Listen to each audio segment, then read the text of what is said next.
Geza kiasi DJ.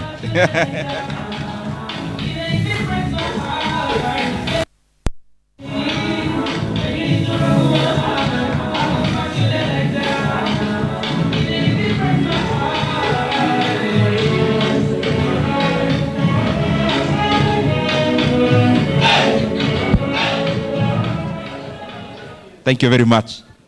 That's one of my favorite songs. We can see it. I actually requested it.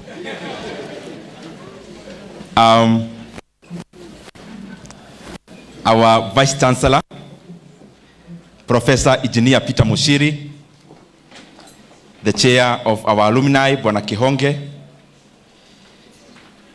and of course the entire executive for the alumni, the student leadership led by my younger brother Moses Mutuko, the fraternity of Dedan Kimathi University of Technology, and especially the owners of the event who are the alumni of Dedan Kimathi University of Technology.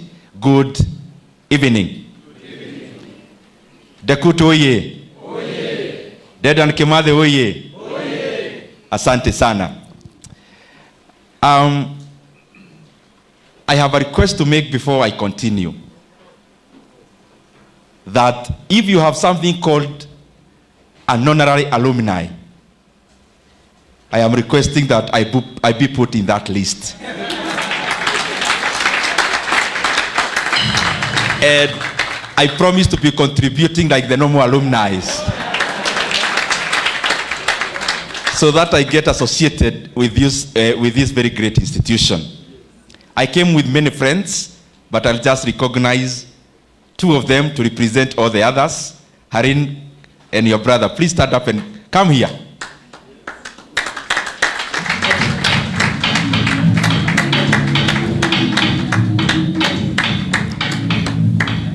So Harin called me and told me, now it's your birthday, I need to bring you a gift.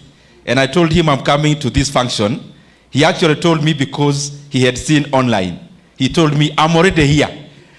So I want him to say hi. He's a young man, and say what they do. And then I'll take a very little time to give my message.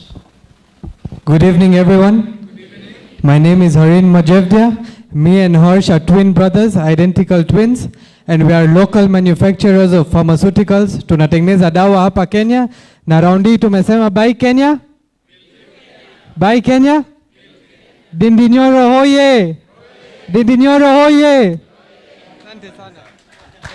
Thank you very much. Please clap for them, because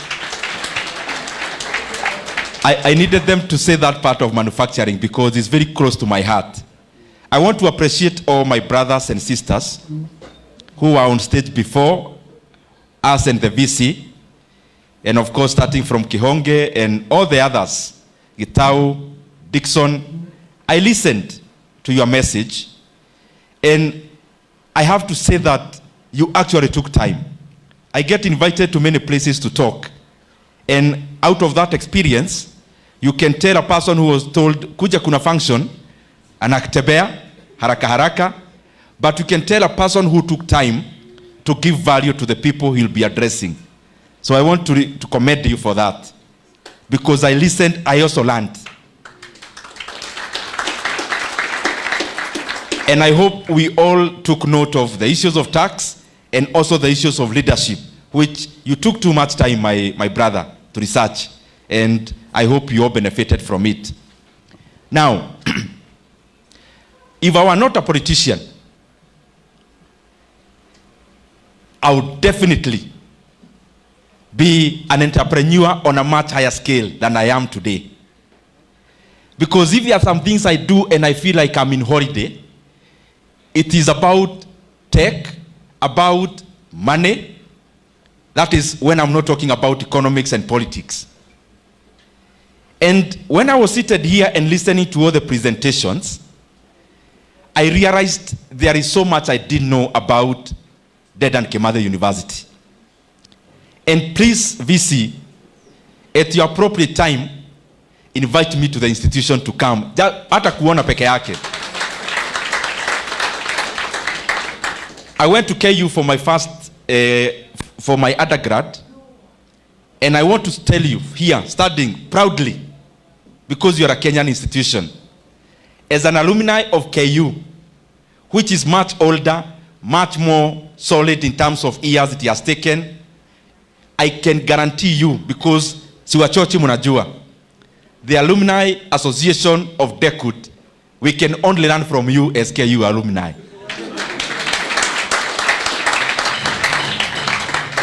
Alafu kuna kitu nimeona hapa. Nashangaa, kwani hii culture mnasema ya DECUT, kwani mtu akiingia, do you vet the personalities of the people? Because there is some air of excitement and energy in this room, which is very rare to find in people who were in campus some few years back. There is some energy, some stable, solid confidence. Kuna kitu tu naona hapa, sijui nitaidescribe aje, lakini I have come to appreciate that these young universities are definitely doing better than those who came before. And I can see that culture. Our other universities are also an alumni of UN. We need some renewal. The renewal I'm seeing here, I think it needs to percolate into those older universities. Now, what I'm telling you is from the heart, and I attend many functions. I have to say that this is a very different kind of an event. The energy, the psyche, the humility that is very solid, but also very deep. I was listening to Moses, this guy, when we were speaking. He's a student. I was a student leader, and I have to say that this guy, when he was speaking, if you have a company, you'd actually immediately hire him. Because you see some guy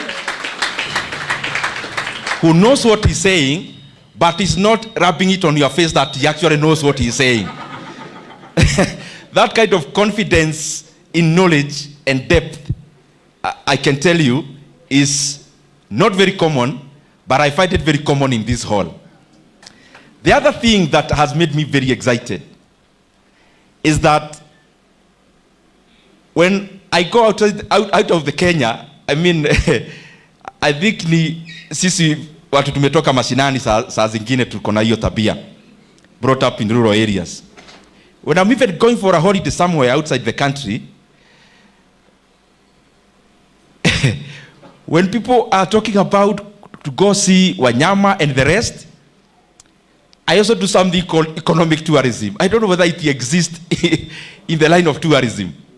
That when I go to a country, I want to look at what's their GDP per capita, what is the qualitative and quantitative economic parameters. I interact with the taxi man to find out, are they happy, their happiness index. And one of the places that I like most in the US, there are many places in the US, but there are some things that are very, I feel so good going there and also speaking about it. Wall Street and Silicon Valley. Now, the technology companies we know in the US, Nvidia, talk about Tesla, talk about Broadcom. Those two especially are doing what you are doing in terms of semiconductors. When you talk about PayPal, you talk about, if you take the Forbes list and actually check the top 10, you'll find something very peculiar there. Is either a tech billionaire, or like just two, it is fashion and luxury. Because luxury and fashions, they attract very high margins and therefore catapult you to be a billionaire very fast. But in that list from number 1, you find that from Elon Musk, first of all founding PayPal, then with Akina Peter Thiel and Levchin and the rest, then you come to the other companies, you find the Google guys are there. I can call them brothers. They are not biological brothers. You find Larry Page is somewhere there. Then you find, of course, Microsoft. All these guys, when you talk about tech in the US and billionaires in the US, to a large extent, what are we describing? We are describing an interconnection of actually three things. One was a policy in the US some few decades back, which was a policy around STEM. What the US did, they realized they needed to grow the economy, but not necessarily using the brain and the IQ of the US citizens. And because every citizen of the world, they feel it's a privilege to go to the US because of how they have branded their country, so they took advantage of that, came up with a policy to promote STEM. I don't need to tell anyone from Dekut what STEM is. I mean, that is your basic unit. That is your SI units. Science, technology, engineering, and mathematics. So, they came up with that. What did they do? That all the top brains in the world, they were being given direct even citizenship, some even scholarships, to go and study STEM in the US universities. That's one in terms of policy. There is one university which I have to say, forget about Harvard and MIT. I can tell you, Dedan Kimathi University of Technology is actually a twin of Stanford University. So out of that, what did Stanford University do? And I was checking here, I don't know whether it is by default or design. Dedan Kimathi University has set aside 200 acres as a science and innovation and tech, whatever you may call it. That is a camp, or they have donated land for that respect. And in terms of actually private tech, private entrepreneurs. Now, I was wondering whether you actually knew, and whether it is by default or design, that Stanford University also actually donated 209 acres for the same purpose. So I was wondering whether the University Council checked even the acreage of Stanford. And if it's by default, then it shows that great men think alike. Now, what did they do, Stanford? They donated land, they donated an ecosystem, that if you had an idea, you actually were given a platform like where I am on a platform to actually launch your idea. And many billionaires started off from there. If you read the stories, even people who are not in Stanford, like even the founder of Apple, even the guys who are not initially in Stanford or dropped out, you'll find there is an interconnection at the back through the park that was donated by Stanford University. The other thing, critical thing, STEM, universities, and in fact, purposely Stanford University. I mean Dedan Kimathi University. The other intersection is finance. You can have a very good idea. You can be a geek. You can be an insane coder. You can be a top-notch tech. But for you to transform your brain into money, you actually also need money. Where I come from, we say, money gets money. Those who come from there, you can paraphrase. It's direct translation. Money gets money. Pesa inatafutwa na pesa. So, that's where Wall Street comes in. And that is what the VC, I know you are doing, we have been chatting, and I have seen that you are doing, but accelerate more. Accelerate now, you have a park. You have the best engineers and techs in Kenya, techies. Now, when you go to the US, there are so many private equity funds and companies that participate in funding, from pre-series to all the series. I hope you are getting what I'm saying. From Dekut, I think that's also not very complex. Meaning when you have an idea, you first get seed money. And in terms of Kenya, seed can come from savings, from your family, from borrowing. Then You can actually also get seed money from companies that offer that, and then you offer stakes. It can come as debt and equity. And then from there, you start what is called series funding.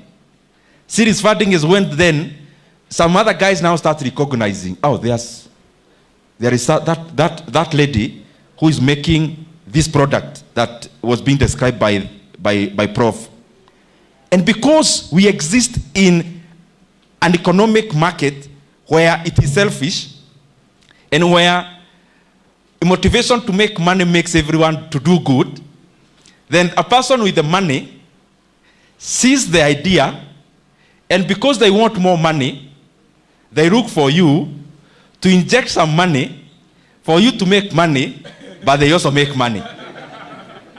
That is the basis of something called private equity funds and venture capital. And if you check at all those guys, even those who've been in tech, if I get carried away, forgive me. I love these things a lot. If you look at the companies I was talking about, check Nvidia. Nvidia is now the largest company in the world in terms of market capitalization. The worth, I think it's 4 to 5 trillion US dollars now. Now, you find after the idea, the current CEO does not own 100% of Nvidia, neither the founders. You realize they just own a small percent because they expanded the base of funding they were seeding equity shares, so you get money to make more money. What do I mean? You have a small company here. Let me even use a tech company. Let me use a fintech. You have a fintech company, so you are appealing to students from Dekut, and it's working, by the way. By that time, they can interact with the product, and they are using it. Or let me use a social networking platform. It will make more sense. So you make a platform that connects all Dekut students. But then you realize you need much more money, because you need money for Amazon Web Services to host. You need more money for more techies and the rest. But you have no money. So you are caught up between going to the bank, which will tell you bring title of the bank, which you don't have, or getting a person who will come give you some 2 million shillings. You give them 10% of the company. Now, when you receive those 2 million shillings and you give 10% of the company, let me repeat, when you give 10% of the company for 2 million shillings, automatically you have valued your company at 20 million shillings. Now, when you now scale using the 2 million, the company grows a little bit, but then you realize, now you are appealing to students from Karatina University. They are now in that platform, from UN, from KU. It's expanding. Now you need to scale to the entire Kenya. But you need money. You need another 10 million shillings. Now, you then raise more money using 10 million shillings. A guy comes, offers you 10 million. Now the company is more grown. You actually have people advertising in it. Now you tell them, for 5%, I'm selling it for 10 million. Now this 5% you are selling for 10 million automatically values your company for 200 million. When you hear these companies in the US, people becoming billionaires, it is money, it's not money they have touched. They counted and deposited in Bank of America, Merrill Lynch, or in Goldman Sachs. No, this is out of that valuation. When you raise now to 200 million, that's the valuation. You are already in maybe Series A, Series B, Series C. You continue like that. You realize you are already at $1 billion shillings. Now, in the US, when you already escalate your company, the valuation is past $1 billion US dollars, you're already a unicorn. A unicorn is in a startup with a valuation of more than $1 billion US dollars. In Kenya shillings, we can say 1 billion shillings. We can use our local currency. Then from there, you actually go to the Nairobi Securities Exchange and meet the CEO and tell him you want to list your company. Then when you list your company, let's say you list and offload 25% of your stake. And that 25%, you offloaded for 500 million shillings. And remember, all this money from the one I talked about, 2 million, you are not being paid to buy a V8. You are not being paid to buy a plot.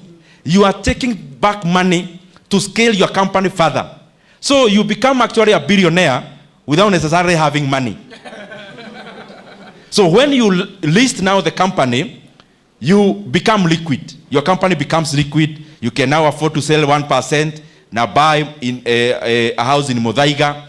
You can afford to sell 0.5% and do all the things you have always wanted to do in the world. All the billionaires in the Forbes list, that is the trajectory. As we talk with you here, Microsoft founder, nyinyi mnajua Microsoft ni nani? Who owns Microsoft? Tell me. Wacheni kuniangalia namna hiyo. Mnasema ni Bill Gates. Do you know Steve Ballmer was the number 30 employee of Microsoft? So he got what is called stock options, where you are working, some of the bonuses in terms of shares, namna hiyo. Steve Ballmer is now richer than Bill Gates. As I talk to you, Bill Gates is a dollar billionaire, but he has less than 1% of Microsoft. Do you know that? Because when you are an entrepreneur from Dedan Kimathi University, always know this. What is technology? You cannot be in the technology realm and then you are closing your doors and building walls. You are no longer in tech. Because what is tech actually? Technology is what? In my simple definition, anything that makes the processes more efficient, faster, cheaper, anything around there is what we call technology.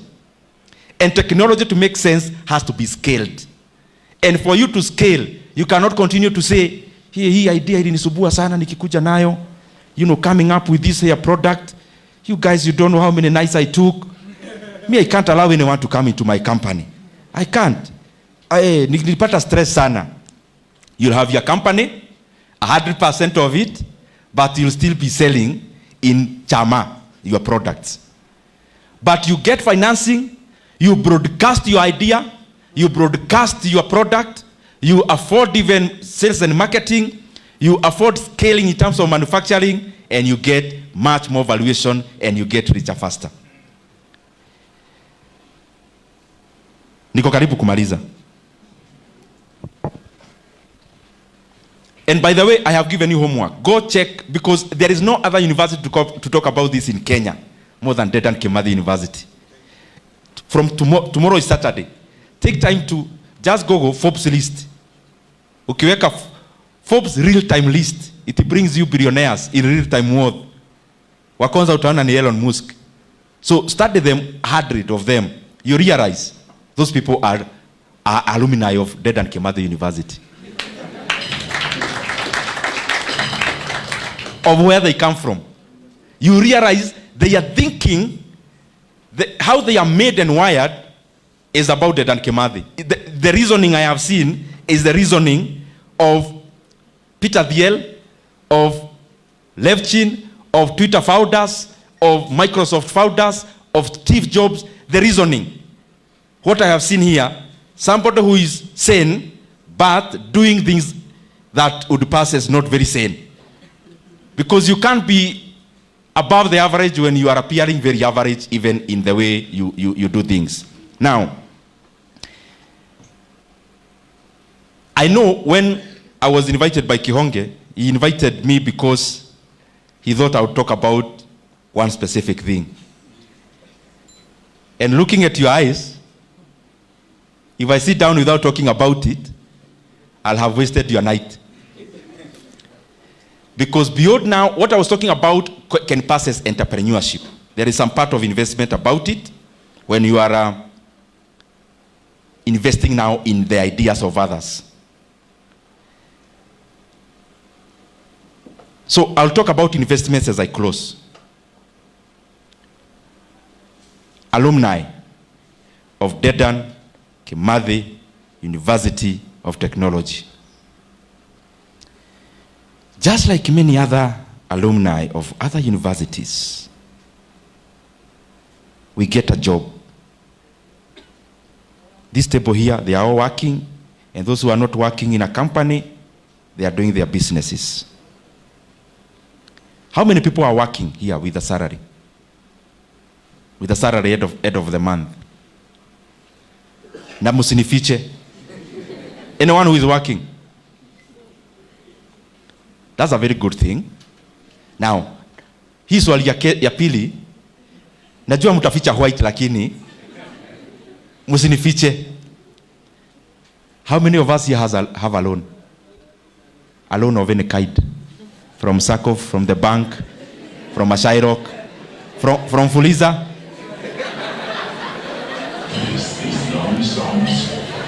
Where uko na loan yangu si uinue mkono?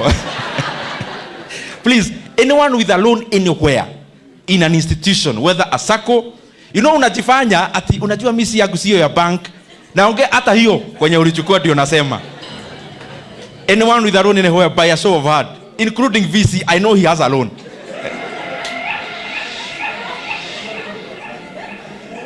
Now, we have more hands up for people with loans than the people with jobs. Suppose we reason together for these few minutes, guys, brothers and sisters. I've been wondering, because I take time to study demographics and economy trends and the rest. Hii kitu ya Wakenya na loan ilitoka wapi? Because it's something I have been keenly observing. You graduate from Dedan Kimathi University. You get a job at Microsoft, Meta. You get a job in a manufacturing company, a food company. You get a job in a bank, especially in the IT department. You get a job in the university itself. In your that month of employment, you already have a loan. Hiyo kitu nani ulitoa wapi? Where did we get this thing from? That my sister is a teacher. Immediately she gets a TSC form like this. When she got into TSC, in the staff room, the first orientation, uko na loan. Ukiulizwa ni ya nini, but you qualify. That the biggest motivation we have in taking a loan, yeah, sina qualify. And I wonder, qualify what? All of you have brothers and sisters who are doctors, who are teachers, who are now you now, the one who raised the hand in terms of you have a loan. Hii kitu tulitoa wapi? That tukiajiriwa hivi, the that month, you take a loan. Yani unaulizaka utafanya nini na loan kama iko? Kwanza hizi za check off. You know banks wanapenda hizo za check off. Because ni mshahara yako, iko na insurance, na fallback position, even your pension. So, the bank is well covered. And always remember, the bank is that friend who gives you an umbrella when the sun is up. And when they see mi naona munaelewa. The bank is that friend who gives you an umbrella when the sun is up. But wakiona dalili ya mvua, they come for the umbrella. Then, with this friendship as Kenyans we have so close to the banks, is making banks not led to the growth of the economy. It is making banks led into our ignorance. Because if you all stop taking this check of loans, they'll have no money, they'll have so much money, which they don't know where to take. They'll have to now to lead you and your business idea. But they can't do that. Because I know when you get a job and you are a lecturer, the first orientation, uko na loan. Is something I want you to go and evaluate. Those who have not gotten jobs. It's not a must you do things the way they have been done. That's what I'm trying to say. Ukiuliza mtu hapa wenye walikuwa wameinua mkono, ulichukua ya nini? I bought a plot. I know my brother is in real estate. And they are doing a good job because it's out of that. There is supply of the land we build our homes. But beyond that home of yours that you live, and you've taken another loan to buy a plot, now you are buying your that plot. What is, kwani, the technology you learned in Dedan Kimathi University, where was plot coming in? Ebu DJ weka hiyo.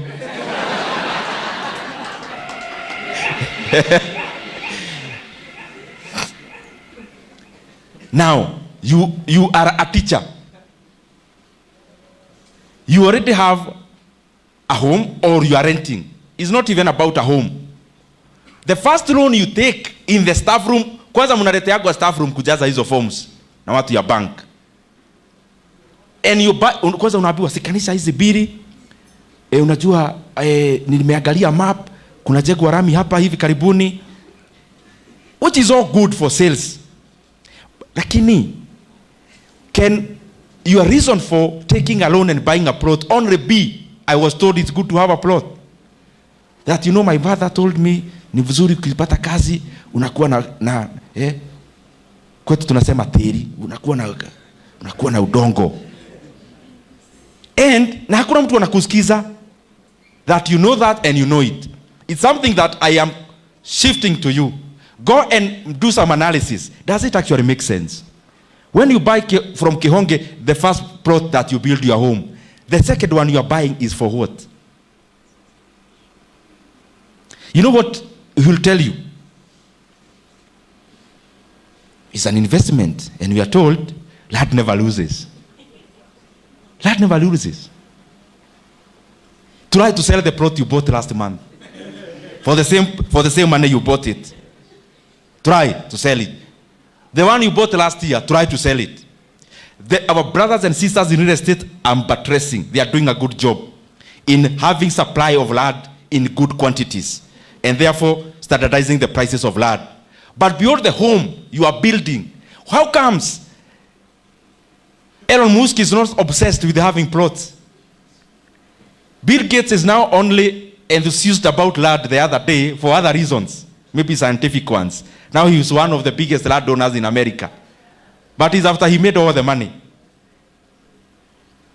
All these guys, including the Nvidia CEO, how comes they don't have these plots? How comes? You think about it. The second loan we take, gari. You guys, munaniangalia kama, nasema nini? I'm talking to you because you are there. Already there. Those guys who raised their house, niko na kazi. Half of you have already taken loans to buy cars. What is this urgency about buying a car? Now you take a loan of 2 million. You buy a car. By the time you pay that loan in 5 years, you'll be paying it at 3.5 million. So the car you're actually buying is 3.5 million. And that car is for what? I was in Dekut, I'm an engineer. Unajua nikienda home Christmas, people have to see I'm a graduate. By the way, if you critically analyze why you bought that car, hata hutumiagi kuenda nayo job, is to go to shags over Christmas and Easter. Afadhali uchukue Uber hiyo time basi watu waone uko na gari. And there's this money you invested somewhere that can make some money for you. Very lastly, fixing money in the bank comes up very easily. Fixed income assets. Fixed income assets are what? You fix money in the bank, they guarantee you 12% per annum fixing money. Because let's be factual. Other than the plot you're buying, the second thing is fixing money in the bank or putting it there. Or building a flat in the plot you already have, which is maybe an inheritance from your father. Those are the kind of things we all do. Somehow ni kama manual tunapewa. That tukianza maisha, shika hii. Wewe umeanza kucheka vidhuramji. Unachekea nani nyumba na uko na yako? Now, the other things now, fixing money in the bank, fixing 12% per annum, buying government bonds, treasury bills. I am sharing my opinions. They don't have to be absolute facts. Me, I'm sharing what, in my little experience, I think can make a little more sense. This hall today is made up of people who graduated. The first graduation was 2013. So this hall is all young people. Even the one who graduated first from Dekut. So, me, I always reason this way. So, I have 2 million shillings. I fix in the bank. 12% per annum. So, mwisho ya mwaka, nitapata 240,000. So, I already had 2 million. And I'm talking humbly with all due respect. Now, if you already had 2 million, what difference will 240,000 do to your life? That's usually my reasoning. Now, if I already have 10 million, if you already have 10 million from whichever source, and I fix this money in the bank, so mwisho ya mwaka maybe at 12%, I get 1.2 million. A person with 10 million, what will 1.2 million shillings do to them? Will it even change your standard of life? If you already had 2 million and you have added 240,000, it's not even enough for you to change your car. It's only enough for you to change your shoes. Then, is that what we are looking for as young people? That's my reasoning. Then, from there, me, I say, then I will not invest in this. Because, as a young person, me, I don't want anyone to tell me about stability. The age everyone in this hall is in is either to make it or make it. It's not gradual, kidogo kidogo. Mi siyo sipendi. Kwanza hii story ati umeajiriwa job, so you are negotiating a higher promotion to be added 5,000. You didn't want to go to Dekut for that. You went there to conquer the world.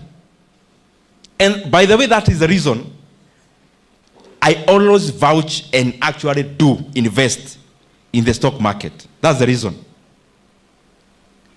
Because remember the reason I gave you about venture capital and private equity and the rest. It's the same branch. Even NSC is the same branch. I believe I would rather go. Mimi ni fresh graduate. In fact, what I'm telling you is what I did. Siwabi kitu ya kusoma. I figured out, nikipata job after EKU. By that time, Equity was employing Safaricom because they were antelopes. They were growing fast. A company in the growth stage in the business world is called an antelope. Now they were antelopes, they were employing, there were many job opportunities. So I figured out, if I get this job in Equity, or PricewaterhouseCoopers, PwC, or Deloitte, or KU, because I was a student leader, maybe I could have maneuvered. I figured out, okay, nitapata job ya how much? 100K. Max. Yani hiyo wewe ni tajiri ile mbaya ukiwa fresh graduate. So 100,000 I said now in a year. So I'll be earning in a year 1.2 million. But that is without eating, sleeping anywhere, and wearing anything. So it's a gross pay of 100,000. So I'm earning 1.2 million a year when I have already posted my life. So I sleep in the office, eat there, office food, and also use their water and go to their barber shop. Of course, that analogy doesn't apply. That's what I'm trying to say. So I'll make 1.2 million. So in a year, 1.2. So I'm talking here about 10 years, 12 million. And I decided I will not get a job. Because I saw if there is a surest way of me not making it, the surest, forget about not getting a job. Getting one was the surest way of not making it. Because I started how other people do, including my own sisters. I could see you get a job. Now, in your second year, in the job, you already have a young family. The stakes become higher. When the stakes become higher, now it's not the issue of you conquering the world. It's the issue of you paying school fees. And I decided he's easy. But now, it's not easy, guys. That's what I'm trying to say. Mi niko hapo nimegraduate. Unajua watu wa KU graduate kila mtu hukaa kahawa. So nilikuwa hapo kahawa, niko na cyber, nini, najaribu. Nikiendelea weekend nasikia, hey, my classmate amepata job Deloitte. How much? Sijui 80,000 take home. 80. Ukikaka, hey, nani? Chairman wetu wa KUSA amerudi KU job admin. Niko hapa najaribu cyber, internet imepotea, stima imepotea. Then I think nitacheji hii ufala yangu sasa. Hata mimi nifanye kama wengine. Lakini nikaona hii mtego nikiingia, niko hapo. All I'm trying to say, the first 1 year, real tough, desert. You are in the wilderness, we are in Kalahari desert. And you know, most of our decision making, if you study psychology and even human sociability, how do we make our decisions? It's usually not based on what is best for me. It's usually based about society. It's usually about my prayer group. I'm the only one who is not driving.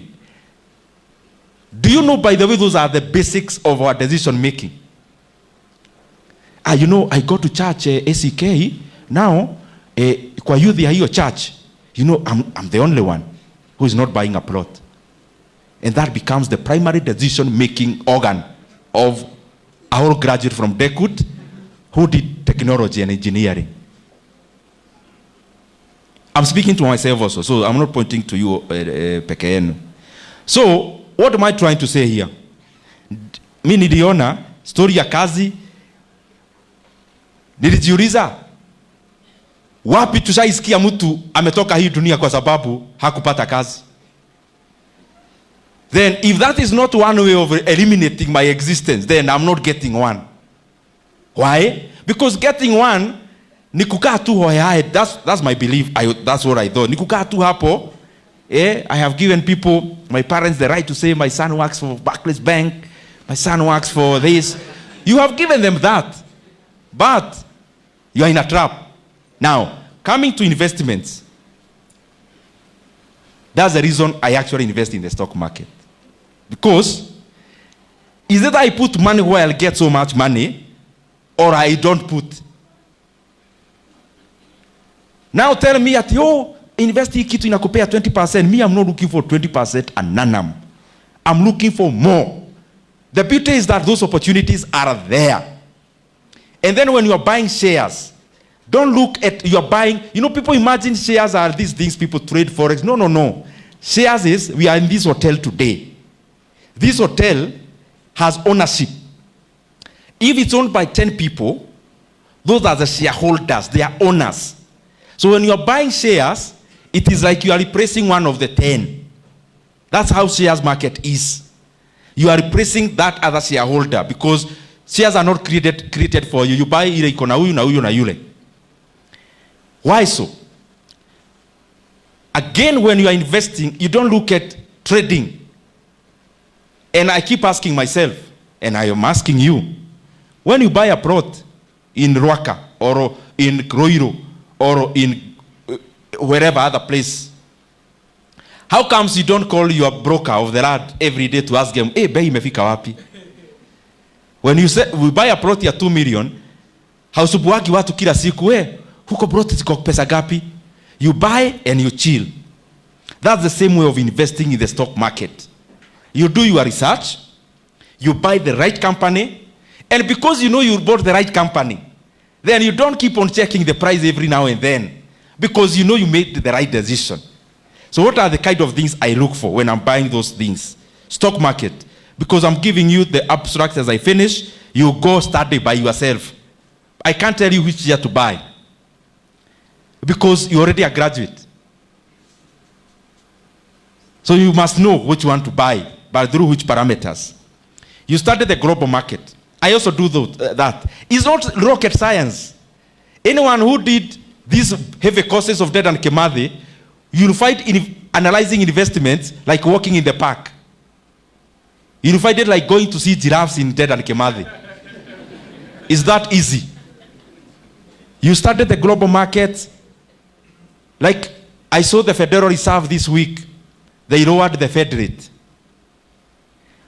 So to me, when I'm watching Bloomberg TV, that has an interconnection with my investments here in Kenya. Because when interest rates are coming down, most times shares prices are going up. And it's no coincidence that when the Federal Reserve in the US lowered their rate by 25 basis points, immediately the New York Stock Exchange and NASDAQ recorded their highest levels ever. It's not a coincidence. So you started global markets. Where is the world going? Is the world now for rates or is it for stock market? Then you come to Kenya. Kenya, you start the sectors. Now, there are many companies listed in the NSC. Some are in agricultural sector. We have Kapchorwa Tea, Williamson Tea, Kakuzi. That is at agricultural. And forgive me if I'm not talking to you. This issue I'm talking, I would rather talk to 5 people other than talk theory for all of you to clap. You get what I mean? Yeah. I don't want to motivate you. No. Motivation, I don't think I fit the bill. I would rather speak to 3 people who will do it other than talk something that's very exciting. So after that sector, look at agricultural sector. How is it faring in Kenya? Automobiles, there is only one company listed called Car in General. You go to insurance, you go to banking, you go to technology, you go to energy, Kenya Power, KenGen, Total Kenya, such, Umeme. That helps you first of all see the trend in sectors. Like for me now, my number one sector of interest is banking. Because of all the sectors in Kenya, banking is making more money than all the rest in terms of growth in profitability. Then number 2, when I look at banking, it is the only sector in Kenya that they are expanding geographically massively. And they are not limited. That Equity Bank today here is now in DRC, is now in that other place, is already going to Ethiopia. So I look at that and say, now, if they are going to Ethiopia, this kasia yangu moja will also go to fetch for me money from Ethiopia. You look at it that way. Then, why stock sector? Then you zero in. Now, let's say you are in banking. You zero in. What are the things you look at? You look at number 1, profitability of the company. How has it been profitable? Does it rise? How is the rise in profit? Between KCB, between Equity, between DTB, between ABSA. Number 2, in banking, you look for something called price to book value. Those who are writing, I can see a few. You look at something called price to book value. Price to book value is this. If you are starting a bank in Kenya today, the core capital has been 1 billion, though it is being increased. So if there are 10 people starting a bank, we will all cough in 100 million shillings. We go start a bank. That is called core capital or shareholders' funds. Core capital or shareholders' funds. Now, this is the lopsidedness in the Kenyan market and the opportunities I see. Most of the banks are now trading below that 1 billion. Forget about the billion. I'm not talking about the billion. Shares already are subdivided. Zinatoka shilingi hata 20, kuna ya 10. HF is like 9 shillings. Equity is like 60. KCB around the same level. So these billions are for the entire company. Many banks are trading at below their core capital. A bank like Equity Bank is trading at 70% of its core capital. The cheapest bank in Kenya in terms of shares now, Diamond Trust Bank, has core capital of 99 billion, and the entire wealth of the company is 33 billion. So to me, I'm not saying anything. I'm not saying anything, I'm just talking. So I look then after that, is it profitable? Is it this? Is it this? Then I silently go and buy. You get what I mean? Yeah. As I finish, so that I don't like talking abstract. And I'm saying it in all good faith. Last year, and I'm not saying it happens all the time. I'm just saying, go and analyze, do some homework. Kenya Power was trading at 1 shilling, 70 cents, 80 cents, thereabout. In fact, the few I have, I bought them at around an average of 1.7 shillings or 1.8 shillings. So let's do the math, using you here. you had 1.7 million shillings. We are talking about last year, August. It was that price. So you had 1.7 million shillings. So you could buy 1 million shares. 1 million shares. You could buy. And I need, you know, buying shares hiyo ile mambo ya madharau, tuonyeshe box number ya guka yako. You walk into a stockbroker, you open a CDS account. It is open. So 1.7 million shillings would have bought you 1 million shares. We are talking about last year, guys. That share, as of yesterday, after falling because it's now ex-dividend. Those are things we'll talk about at some other time. It's now trading ex-dividend, so meaning shares become inashuka kidogo. To take care of that, then inapanda tena. Let's say an average of 12 shillings. An average of 12 shillings. So your 1.7 million shillings last year in August is how much? How much? Harin is how much? 12 million. But you know you took years to buy a car, eh? But you also bought a plot. Ukobere uko na plot. Sawa, basi yet I will use the shares. Uniambie. This person with the shares, ask them for money. They'll come with it after 2 days. Kenya is something called T+2. When you sell your shares today, after 2 days, the money is in your bank. Take Kenyan. By July, it was 5 shillings. July this year. Now, is around 8.5 thereabout. It seems very small money. But it means your 500,000 in July is now 850, and you're already waiting for dividend of 90 cents, which is 90,000, another money on top of that. So that's why I keep on talking about this every day. The stock market in Kenya is undervalued. Undervaluation mostly comes up because of information gap. You go study. What other people don't know is what benefits you. Because you see a glaring opportunity.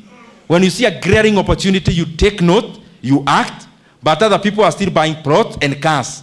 Then later on, you still buy a car, but instead of that one your Fred has, you'll buy the other one now you'll have. You know which one. You'll still buy the plot, but you not buy the plot that other interior place. You'll buy this other one near the road, that place you know. That is the beauty about investment, and it's not gambling. You are investing in a company, you are getting shares, you become a shareholder, you go to the AGM, you can ask questions, you can give inputs, and you grow it. And very lastly, I invest in it and I vote for it because many other investment instruments don't have life. When you buy a treasury board, you are told, or a treasury board, you are paid per annum but half yearly. But the money you invested, the 1 million, after 10 years, if it's a 10-year board, you'll still get it at 1 million. It has no life. But if I buy a share in Equity Bank, people who bought when it was just Kenya, it expires to Ethiopia, it's getting life. It's like buying dama. Dama is a calf. Umenunua ikiwa a calf. This calf bears a calf. It starts producing milk. This other calf gets another calf. The calf gets another calf. And the calf is called a herd. Investing in a company is in that manner. Because company has life, it keeps on growing. Very, very last 3 national issues in 2 minutes. The reason you see me talk about Safaricom shares and talk about the undervaluation it is going through and why the government is giving it for free, I talk about it because I know Kenya deserves more in the state of Safaricom shares.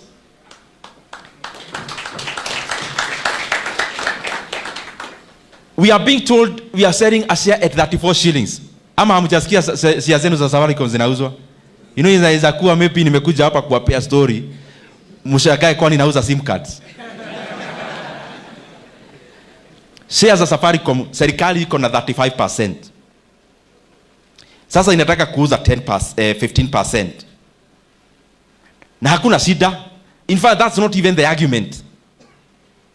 The argument is, we are selling this share at 34. And then I asked them why. It's market price. And I asked them, guys, what are you saying? Market price what? As we talk now in the US, Netflix and Paramount are bidding for, I think, Disney or some other company there. It's Warner Brothers, I think. A listed company, mbona hawakuenda wanunue shares vile zinatoka kwa market? Why are they bidding? In the most mature market in the world, you want to buy a company a big stake, the company is already listed, and you don't hear them talk about market price. Because they are competent. And they know market price just provides liquidity, but there is much more value beyond market price. And I gave this story the other day. 2014, after nimetoka KU, I had some few shares of a company called Rea Vipingo.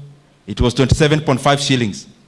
Then some other guys decided, we want to take over this company. And they came and said, now that the company is 27.5, we are offering 40 shillings per share. Hey, mimi na share zangu sijui 1,000 nikaona, si watulipe haraka haraka. Because I thought I'm getting a good deal, 45% of my money.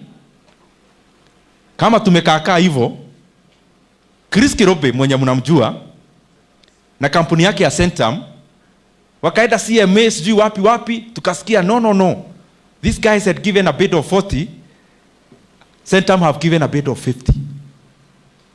Hey, then I thought, in my mind I was wondering, si Kirobe achane na hii story bana.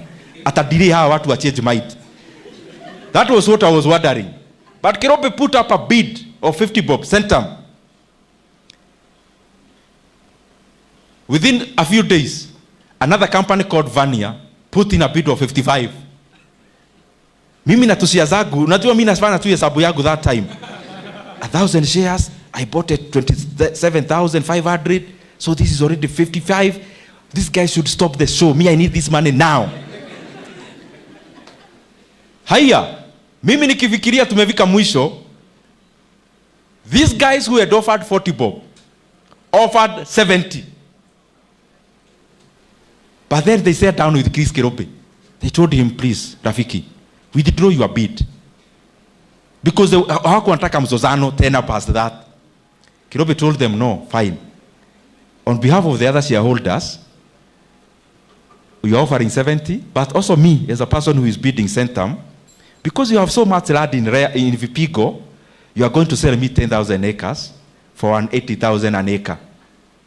Those people who know Centum, the development you see ukipita Mtwapa huko inaitwa sijui Vipigo Ridge or something is around Vipingo. That is where that 10,000 acres came from. But that's not even the point. Then he said, after we buy this land, you also distribute some of that money to the shareholders. So they give us 70 shillings and another 15 out of the sale of the land. So my share of 27.5 shillings, which maybe if it was 1,000 shares, I had spent 27,500 shares, I pocketed 85,000. Now tell me, good guys, this hall is full of graduates. Don't we want value for Kenya? Between 27 shillings and 85 shillings, which is better? Why are we then subjecting a government asset to be sold in the first bid? My argument is, open Safaricom bid. Let those guys who are bidding in the 34 bid.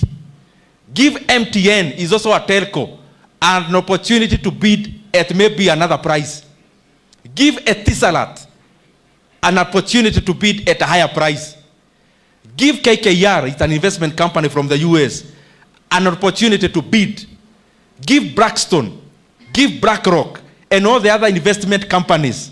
Because when we sell this share at a higher price, Kenya gets more money to build more roads. And that is my argument.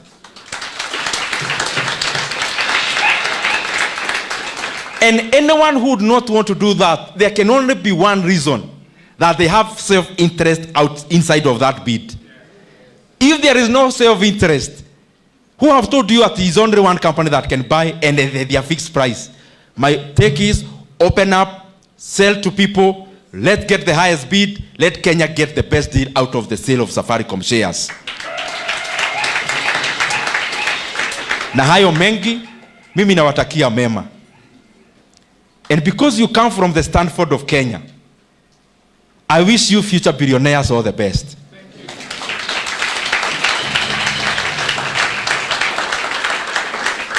I wish you current employers and future employers that you'll have companies that will employ thousands and thousands of Kenyans. And out of that, because you'll be so wealthy, you'll be so rich, that you'll actually give to your endowment fund to become like the one for Stanford University. Where only one guy walks into the university, tells the vice chancellor, oh, you are building an admin block. That is no longer the problem of the university. Give me 1 year, it will be here. That is what I wish of all of you here. And my parting shot is that I am not motivating you. I'm telling you things that are practical and things that you can become. So I wish you all the best. Happy Jamhuri Day, Merry Christmas, and Happy New Year, future tech billionaires. Asanteni sana.